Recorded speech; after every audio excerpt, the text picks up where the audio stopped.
You're standing up, God knows what you're going to do. Not so. Okay, guys. Just thought Oh, dear. we'd talk about this marvelous wrestling match that is a common thread from the beginning of the Bible all throughout it, where you have the births of Cain and Abel. You have the evil Cain and the righteous Abel. Cain murders Abel.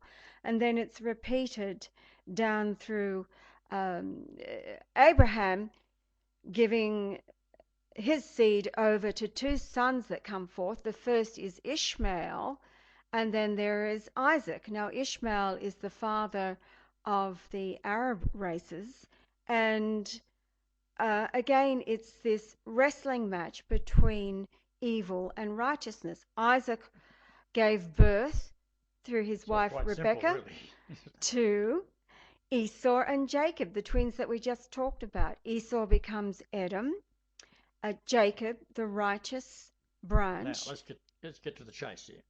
Bathsheba, evil bastard, right? She has her husband killed through David and so forth. Her name means seven as a curse. Her name means curse. Seven oaths. Seven An oath oaths. is a curse. That means curse. Okay, you go down to Mary Magdalene. She had seven devils driven out. Older sister of Cain. So the younger sister, Martha, right? Who gets the job done. So all throughout the Bible, you got this wrestling, and you see in Matthew, which comes first, the descent from Solomon to Jesus, and says categorically that Joseph was my father. Okay, they got that right. But what they didn't get right was the descent from Solomon. So when you compare the Luke version of it, which is the second, right, the younger twin, if you like, it is having a similar account, but it's all changed until it gets down to Solomon, or rather to Zerubbabel. And from Zerubbabel, the names that's in the two accounts start to line up till it gets down to Joseph, where it is supposed that Joseph was the father of Jesus. This is to cut off the genetic line, but it starts off with Nathan in the Luke account and starts off with Solomon in the Matthew account. And Matthew, of course, appears in the Bible first. So this is what it's all about. It's continuously wrestling match. The same with the temples. Between the older and the Here's younger. these silly Jews bobbing back and forwards, praying to Jesus Yahweh, the stones that were rebuilt by the Persians when, at the time of Babylon, the decree was made. And this is, of course, is Daniel, who's predicting the prince will stand up, Michael, etc. And this is what's actually happened, because my angel is called Michael. If you go back to Cornwall, it's Michael again, is the angel of the Cornwall tin miners, which is Joseph of Arimathea, and this is where the Hebrews originated in England, 3000 BC. So, as I said before, that all the universities were in Glastonbury, and Glastonbury and Cornwall never been conquered by the Romans. They tried, but they couldn't get in there.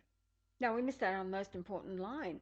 After Esau and Jacob, Jacob had the 12 sons, of course, which were the 12 vines in the vineyard prophecy, and his fifth son was Judah, which is the royal bloodline, the tribe.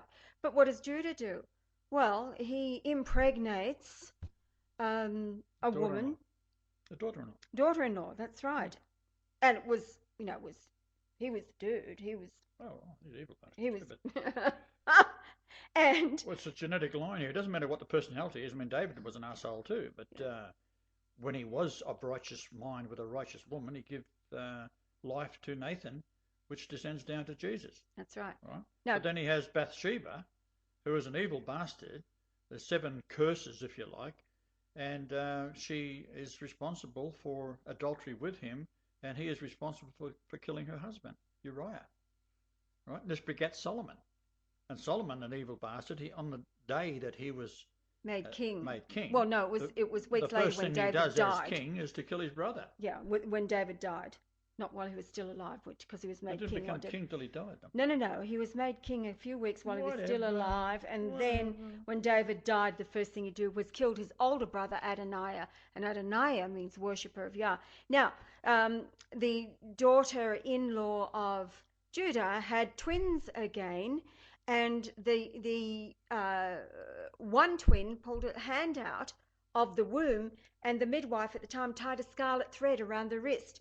Then the hand disappeared back into the room, and then the twin was born without the scarlet thread, so that was the older one, named Pharez, and then Zara came out wearing the scarlet thread. And as Yahweh was explain about the scarlet thread in the ropes of England. Yeah, in the ropes of England, you'll often see the white rope with predominantly white, and then you'll have one small thread running through it, which is scarlet.